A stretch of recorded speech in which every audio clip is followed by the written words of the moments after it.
Hello friends, this is Renu Yadav and welcome to my channel RY education is life. आज इस video में हम लोग डिस्कस करने वाले हैं नवोदय विद्यालय, जवाहर नवोदय विद्यालय प्रवेश परीक्षा के बारे में। तो देखिए दोस्तों, क्लास 5 के जो स्टूडेंट्स क्लास 6 में जाना चाहते हैं, वो भी जवाहर नवोदय विद्यालय में, तो उससे संबंधित बहुत सारी बातें हैं जो मैं आपको बताऊँगी। और इसके एग्ज़ाम जो होने वाले वो फरवरी में होने वाले हैं। आज मैं मैथ्स का पहला चैप्टर ले रही हूँ, वो है आपका पूर्ण संख्याएं। हम लोगों को संख्याओं के बारे में पढ़ना है, ठीक है।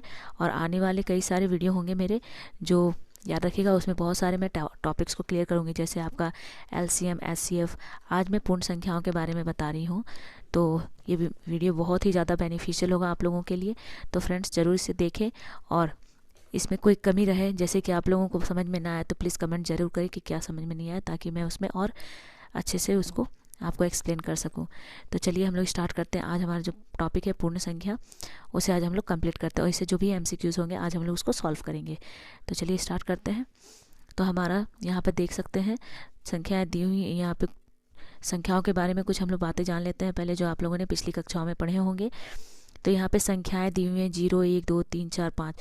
ये जो दिए हुए संख्या, इसको हम लोग क्या कहते हैं? पूर्ण संख्या कहते हैं। क्या बोलते हैं? पूर्ण संख्या, और इंग्लिश में बोलते हैं होल नंबर। याद रखिएगा, इसे होल नंबर कहते हैं।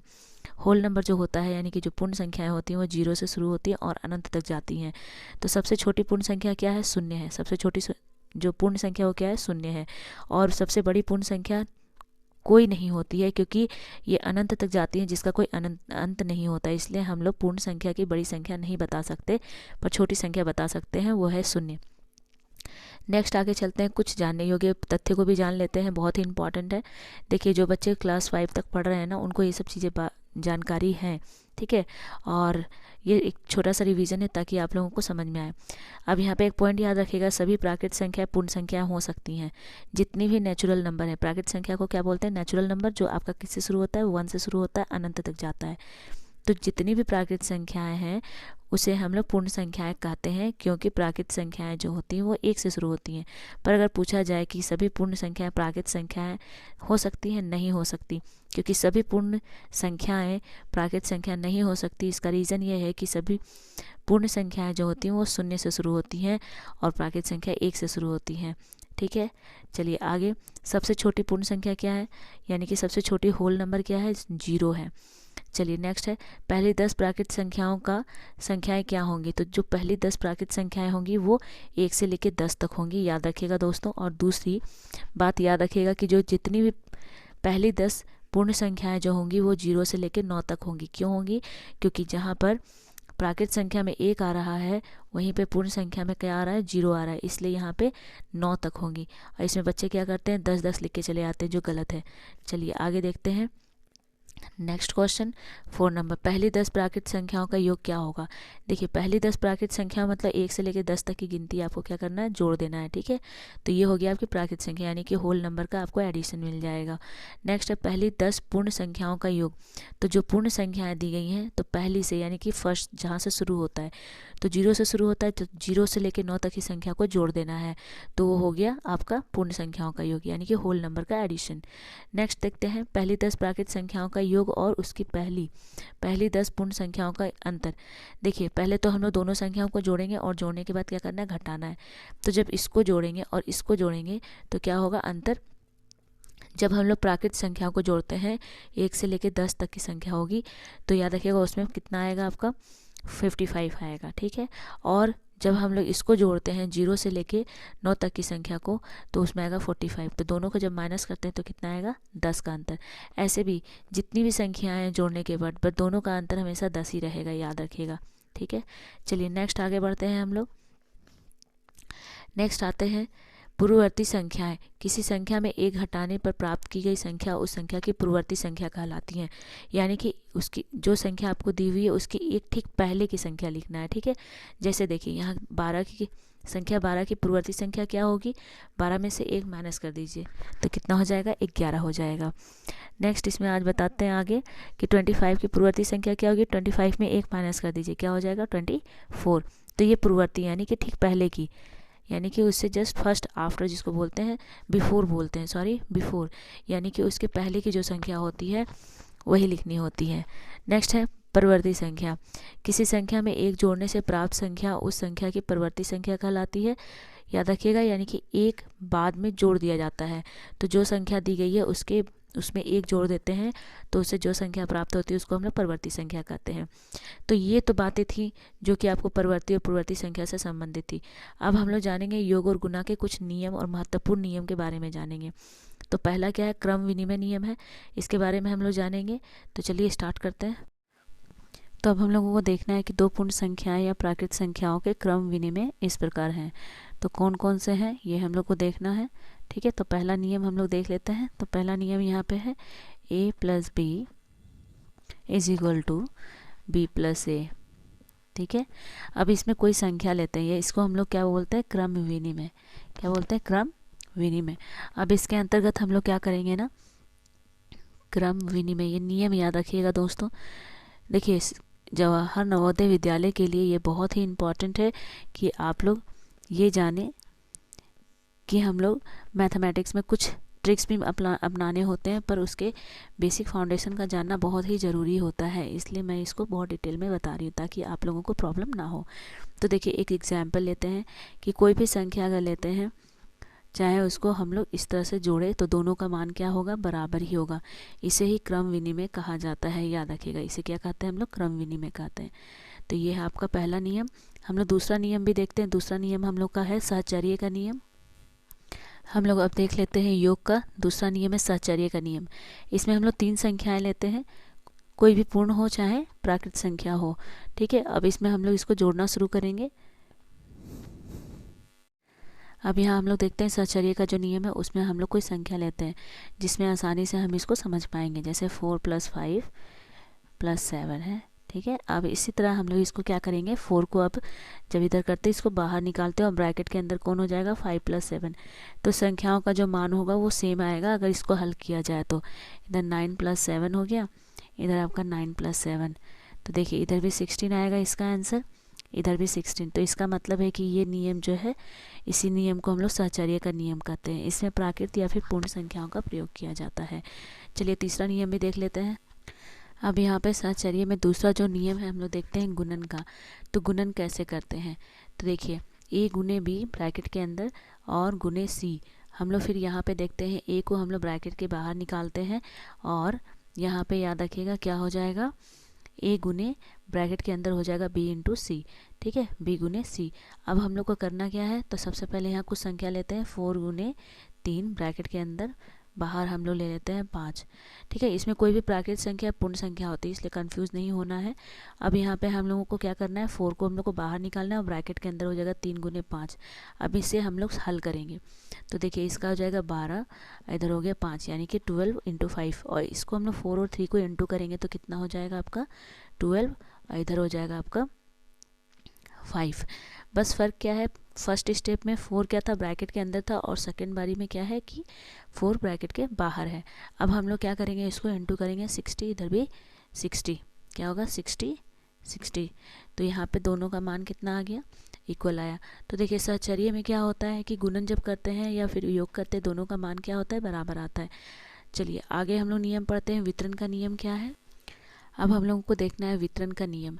देखिए पूर्ण संख्याओं के और या फिर प्राकृत संख्याएं जो वितरण के नियम को पालन करती हैं, कैसे पालन करती हैं ये जान लेते हैं हम लोग। तो सबसे पहले हम लोगों ने यहाँ पे 3 संख्याएं ले लेना है, 4 ले लेते हैं, यहाँ पे 4, यहाँ पे 3 ले लिया, यहाँ पे 2 ले लिया, ठीक है। अब हम लोग को करना क्या है, सबसे पहले 4 और 3 को आप गुना कर दो, 4 और 3 को गुने के रूप में इधर लिख दो। तो यहाँ पे 4 के a क्या है, 4 है, b क्या है आपका 3 है, और c क्या है 2 है, इतना याद रखना आप लोग। तो 4 × 3 यहाँ पे करेंगे, फिर यहाँ पे प्लस लगा दिया, फिर 4 × 2 करेंगे, यहाँ पे लिख दिया 4 × 2। अब हम लोगों को करना क्या है, तो अब गुने कर देने हैं हम लोगों को। गुने जब करेंगे तो क्या आएगा, देखिए ये दोनों को गुना करा तो 12 आ गया, अब इधर कर दिया तो कितने हो गए, 8 हो गए। अब हम लोगों को क्या करना है, इन दोनों को जोड़ना है, तो 20 हो गए। तो ये हो गया आपका वितरण का नियम। वितरण के नियम के अंतर्गत इस प्रकार से हम लोग प्रश्नों को हल करते हैं। आई होप ये वीडियो आप लोगों को समझ में आ रहा होगा दोस्तों। तो ये आपका आंसर है, ठीक है। तो इस तरह से हम लोगों ने देखा, हम लोगों ने योग और गुणनफल के नियम देख लिए। अब हम लोग कुछ क्वेश्चंस को देख लेते हैं। चलिए तो फ्रेंड्स, हम लोगों ने यहाँ पे कुछ क्वेश्चंस लिए हुए हैं और हम लोगों को यहाँ पे सॉल्व करना है। तो चलिए हम लोग स्टार्ट करते हैं। पहला क्वेश्चन देखते हैं कि क्या है। पहला क्वेश्चन है यहाँ पर, थोड़ा मैं जूम कर देती हूँ ताकि आप लोगों को आसानी से क्वेश्चंस दिख जाए। चलिए, पहला क्वेश्चन है, निम्नलिखित कथनों में से कौन सा कथन सत्य है। देखिए, नवोदय विद्यालय में क्वेश्चंस आएंगे ऐसे ही जिस तरह से मैं अभी करा रही हूँ, प्रीवियस ईयर के भी मैं क्वेश्चंस करा दूंगी। और नॉट ओनली फॉर ये नवोदय विद्यालय के लिए तो नहीं कर सकते, ये जेटेट के लिए भी बहुत इंपॉर्टेंट है। जो आप लोग पीआरटी के स्टूडेंट्स, पीआरटी के टीचर्स के लिए जो तैयारी कर रहे हैं, पीआरटी टीचर्स के लिए, तो उसके लिए भी बहुत इंपॉर्टेंट है। ठीक है, देखिए, निम्नलिखित कथनों में से कौन सा कथन सत्य है। तो पहला, संख्या 0 सबसे छोटी पूर्ण संख्या है। ये बात तो बिल्कुल सत्य है कि क्योंकि 0 जो है वो सबसे पूर्ण संख्या मानी जाती है। प्रथम पूर्ण संख्या एवं प्रथम प्राकृत संख्या का योग 2 होता है। क्या सच में ऐसा होता है कि प्रथम पूर्ण संख्या और प्रथम प्राकृत संख्या का अगर योग करेंगे तो 2 मिलेगा? नहीं, ये गलत है, याद रखिएगा। अगर हम लोग पहली पूर्ण संख्या, पहले दो मतलब प्रथम पूर्ण संख्या और प्रथम प्राकृत संख्या को जोड़ेंगे तो 2 नहीं मिलेगा, उसका आंसर 1 आएगा, याद रखिएगा। क्योंकि पूर्ण संख्या 0 है और वो पहले से 0 से ही स्टार्ट होती है, तो पहली तो पूर्ण संख्या हो गई 0, और जो आपकी प्राकृत संख्या है वो 1 से शुरू होती है, तो दोनों को जोड़ेंगे तो 1 आएगा। तो ये हो गया सेंटेंस गलत। प्रथम प्राकृत गुण संख्या, प्राकृत संख्या और प्रथम पूर्ण संख्या का गुणनफल 1 होता है। प्रथम प्राकृत संख्या जो है आपका क्या होगा, प्रथम प्राकृत संख्या अगर बोला जा रहा है, प्रथम प्राकृत संख्या क्या है आपका 1 है, और जो आपका पूर्ण संख्या है 0 है, तो दोनों का गुणनफल कितना आएगा, 0 आएगा। तो यही आपके सेंटेंस में पूछा गया है। चलिए आगे बढ़ते हैं। तो ये दोनों स्टेटमेंट तो गलत हो गया। और प्राकृत संख्या 1 की पूर्ववर्ती प्राकृत संख्या क्या होगी, 2 होगी। पूर्ववर्ती क्या होती है, 1 उसमें माइनस किया जाता है, तो प्राकृत संख्या 1 में अगर 1 माइनस करेंगे तो क्या होगा, 0। तो याद रखिएगा 1 की कोई पूर्ववर्ती संख्या नहीं होती है। तो आंसर हो जाएगा आपका ऑप्शन नंबर 1। क्या होगा इसका आंसर, ऑप्शन नंबर 1 होगा इसका आंसर। आई होप समझ में आ गया होगा आप लोगों को। बहुत ही आसान सा टॉपिक है, ज़्यादा टफ नहीं है। ठीक है, तो ये आपका हो गया कंप्लीट एक क्वेश्चन। क्वेश्चन नंबर 2 में पूछा जा रहा है 199 की पूर्ववर्ती संख्या। पूर्ववर्ती संख्या में क्या करते हैं, -1 करते हैं। क्या करते हैं, -1। तो किसी में भी 1 माइनस कर दीजिए, जिसमें कि इसमें 199 दिया हुआ है, तो 199 में से हम लोग को क्या करना है, 1 माइनस करना है, तो कितना बचेगा, 198। 199 में से 1 चला जाएगा तो कितना बचेगा, 198। तो आंसर क्या होगा, ऑप्शन नंबर 2। चलिए नेक्स्ट क्वेश्चन आते हैं, क्वेश्चन नंबर 3। संख्या 13 की परवर्ती संख्या क्या है। संख्या 13 की परवर्ती संख्या पूछा जा रहा है। परवर्ती मतलब बाद में, तो जो 13 दिया हुआ है उसमें हम लोग 1 ऐड कर देंगे तो कितना हो जाएगा, 14। तो आंसर क्या होगा आपका 14 होगा। नेक्स्ट क्वेश्चन है क्वेश्चन नंबर 4। क्वेश्चन नंबर 4 पूछा जा रहा है कि संख्या 90 की परवर्ती संख्या और पूर्ववर्ती संख्या का योग होगा। यहाँ पे 90 की परवर्ती संख्या लिखना है और उसकी पूर्ववर्ती संख्या का योग लिखना है आपको, तो कितना होगा। ठीक है, तो चलिए हम लोग देखते हैं क्या होगा। ठीक है, तो हम लोगों को सवाल था कि जो आपका सवाल था 4 नंबर क्वेश्चन कि 90 की परवर्ती संख्या और पूर्ववर्ती संख्या का योग बताना है, क्या होगा। तो देखिए यहाँ पे क्या होगा कि ये जो आपकी पूर्ववर्ती संख्या है, 90 की पूर्ववर्ती संख्या क्या होगी, 90 - 1 तो कितना आ गया, 89। ठीक है, और यहाँ पे 90 + 1 करेंगे, ये परवर्ती संख्या है, परवर्ती संख्या सक्सेसर।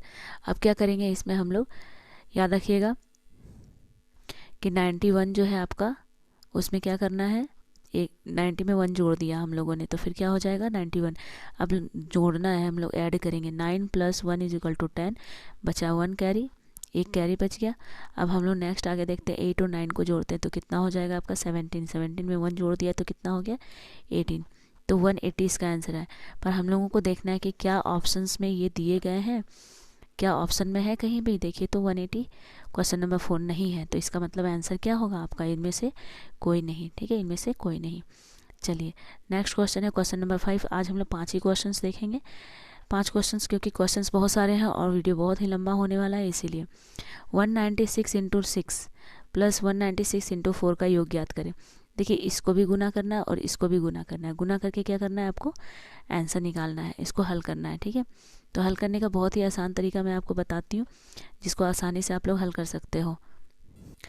तो आज का ये लास्ट क्वेश्चन है क्वेश्चन नंबर 5। देखिए इसको हल कैसे किया जाए। सबसे पहले देखना है कि कौन सी संख्या है जो दोनों में आ रही है। इसमें देखिए 196, इसमें भी 196 आ रही है, तो दोनों को हल करना है। तो क्या करना है, सबसे पहले 196 को हम लोग बाहर निकाल लेते हैं।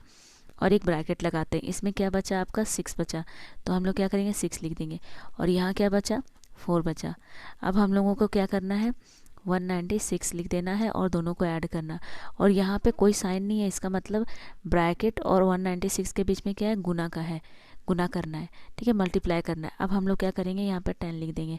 तो चलिए अब हम लोग क्या करना है देख लीजिए, मैं बता रही हूँ। यहाँ पे 196 है और जब भी 196 जितनी भी 10 है यहाँ पे एक जीरो है, बस यहाँ पे एक जीरो है, आपको लगा देना है, उतना गुना नहीं करना है। देखिए नवोदय में क्या होता है समय कम बचेगा, क्वेश्चन बहुत ज़्यादा होंगे और इसको शॉर्ट तरीके से सॉल्व करना बहुत ज़रूरी है, ठीक है, ताकि आप आसानी से सारे क्वेश्चंस को सॉल्व कर सकें। तो फ्रेंड्स ये था आपके 5 सवाल जो मैंने आपको करा दिए, क्योंकि देखिए इसमें ऑप्शन नंबर क्या था, देखिए इसके ऑप्शन नंबर दिए गए हैं कहीं है, यस, तो इसका ऑप्शन नंबर क्या हो जाएगा बी हो जाएगा इसका आंसर। तो ये मैंने आज 5 सवाल आपको कराए हैं। आई होप फ्रेंड्स ये वीडियो आपको हेल्पफुल होगा, बेनिफिशियल भी होगा, ताकि आप अच्छे से नवोदय की तैयारी कर सकें। और नवोदय नहीं, मैं बार बार बोल रही हूँ, ये पीआरटी के टीचर्स के लिए भी बहुत ज़रूरी है। तो फ्रेंड्स आगे मैं फिर ये वीडियो लेकर आऊँगी ताकि इस टॉपिक को कंप्लीट किया जाए, फिर हम आगे LCM SCF और बहुत सारी ऐसे टॉपिक्स हैं जो आपको मैं पढ़ाऊँगी। तो दोस्तों अगर ये वीडियो पसंद आता है तो प्लीज़ मेरे चैनल को सब्सक्राइब करें, मेरे वीडियो को लाइक करें और साथ ही इसे अपने दोस्तों के साथ शेयर भी करें। Thank you so much, bye.